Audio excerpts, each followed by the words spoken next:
hija se viste cual bella esmeralda, madre, amiga, hermana de hijos del mañana, dulce manantial de fresca poesía, mi musa, mi niña, mágica armonía.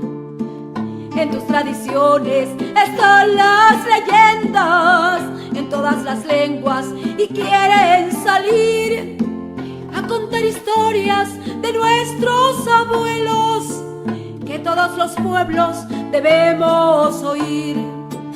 Entre tus montañas te besan las nubes, cual linda sirena te acaricia el mar. Mi blanca azucena, Dios te ha bendecido, te vistió de luna, aroma y sabor. En los días de fiesta, en tu guelaguetza, luces cual princesa de luz y color.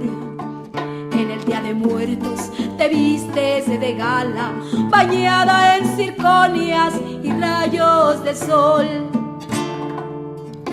Grana y cochinilla maquillan tu cuerpo, vas a las calendas, las mayordomías, lindos alebrijes, aves de hojalata, y los rabanitos no pueden faltar.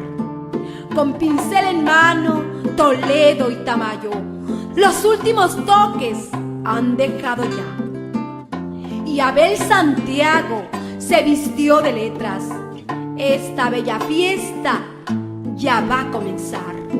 Y toca la banda la canción mixteca, el Dios nunca muere. Y tú, mi querido hermano, a esta hermosa tierra, ¿qué le vas a dar? Allá entre tus ruinas se teje tu historia, sobre tus textiles un gran chapulín.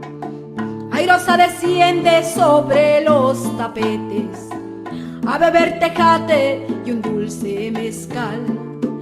Entre tus manitas dibujas tus sueños que por otras tierras irán a contar. Ollas y cazuelas sonríen alegres, ya se llevan algo con sabor a mí. Ya se llevan algo con sabor a mí. Ya se llevan algo con sabor